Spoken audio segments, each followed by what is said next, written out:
I'm Judy Jackson, and this is the third of my videos about how to deal with a turkey. The problem is that these days the birds are really much too large for the numbers of people we might be entertaining. So the first of the videos addresses this problem.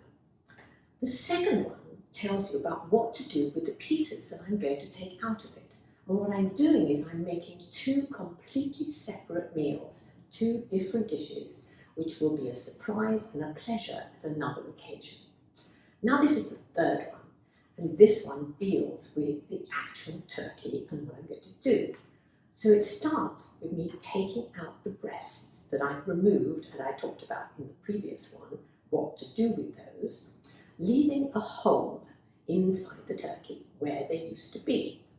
Now in that hole we're going to put a really interesting stuffing. It's very traditional, it's a chestnut stuffing, but something which will surprise you is that it's remarkably easy and really quick. So I'm going to show you how to deal with the bird, how to deal with the stuffing, and then finally the roasting. And I think when you see the pictures at the end, you will think that this is really worth the trouble. I do hope so. If you enjoy it, please pass it on to somebody else. If you want any more information, you can always contact me through my website, The Armchair Kitchen. Thank you for watching. This is what we're aiming at. Perfect roast stuffed turkey. It starts like this. The whole bird. The lemon is there just to hold down the skin. With a sharp boning knife, I've removed the breasts from each side of the bird. I'm going to show you in detail how this is done. Here's the chicken or turkey that you're going to deal with. And what I'm going to show you how to do is take off the breasts.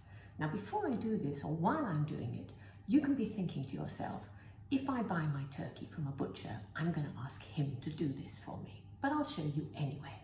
I've just got a lemon in here, not for any particular reason, just holding down the skin. Now the first thing you do is you lift up the back end of the skin, as you're on the front, whichever end you are, and you start putting your hands right inside. And what you're doing is you're trying to lift the skin off the meat underneath it. So that's most important. There may be some little membranes that you need to cut off to make sure it lifts up, but that's what you do.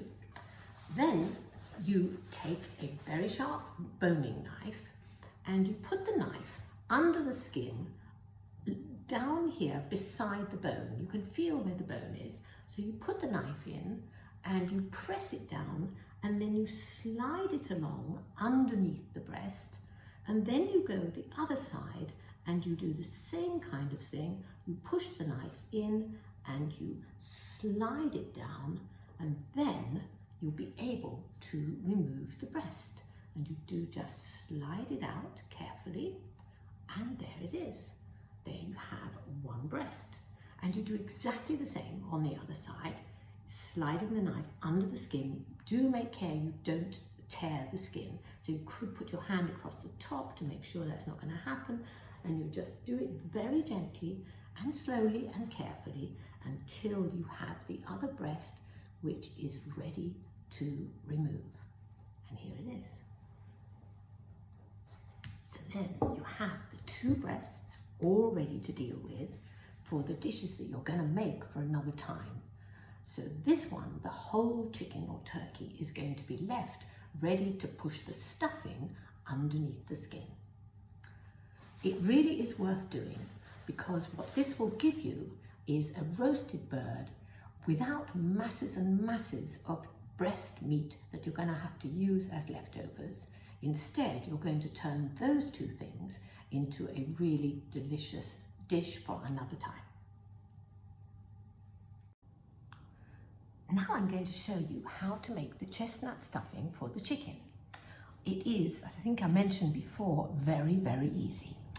The first thing you need is chestnut puree. It comes in a pack or it comes in tins, but the most important thing is it has to be unsweetened. You don't want the sweetened variety. So here's the chestnut puree in a bowl. It's quite soft, very easy to mash, and that's the base of the stuffing.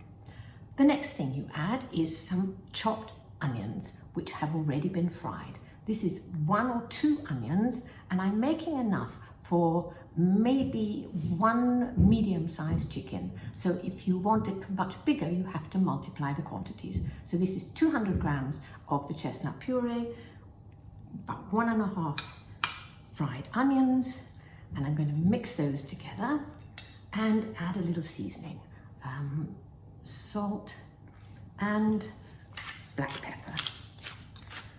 Now, there's only one more thing that needs to go into this, and that is some breadcrumbs. Now, these are not crispy breadcrumbs that you buy in packets. This is fresh breadcrumbs. And the way you make them is with ordinary slices of bread. These come from a loaf that I had, and I just popped it in the freezer. So when I wanted it, I just took it out, and then I put it into a processor, buzzed it up for a few minutes, and this is what I got, the breadcrumbs. So then you tip the breadcrumbs into the chestnut mixture, tiny bit more salt on the top, and then you mix it all together. And actually, you need to be doing this with your hands, because it's all right to do it with a spoon, or you can do it with a spoon, but if you want to mix it with your hands, that's the very good idea. So just mix it until it's all incorporated, until the little bits of onion are well fixed inside it and the breadcrumbs are evenly distributed. So that, believe it or not, is that. You have your stuffing. Now I'll show you what you do with it. You just make sure that all the breadcrumbs are mixed in. Then I'm going to put it into a larger container here and just spoon it all out.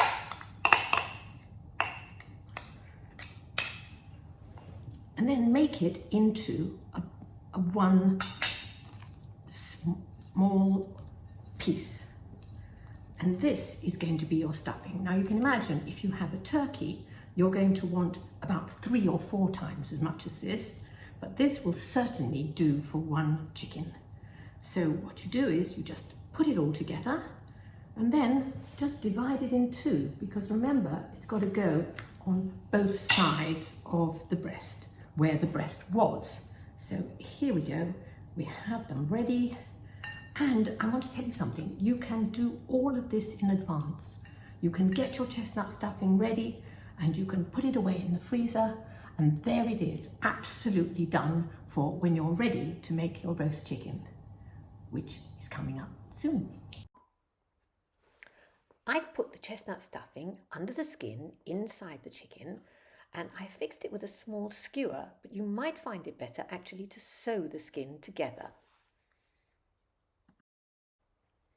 Then, when the oven is hot, I put the chicken the other way round with the breast side downwards. That way it won't get burnt. You may notice that the bird is set on a bed of sliced onions. This is to make it good for the flavour and also to actually protect the breast when it is face downwards. After about 45 minutes to an hour, you turn the bird over, and then to add an extra protection, you cover the top part with some tinfoil. Remember to remove it for the last 10 minutes, that's important. In that last half hour, I also added some chestnuts. They came from a pack of cooked chestnuts. And here is the final bird, where you can see it roasted, and I've put the chestnuts and some of the onions on top, and you'll see how succulent and good it looks. I do hope you think it's worth the trouble, and I hope that you enjoy it and pass it on to other people.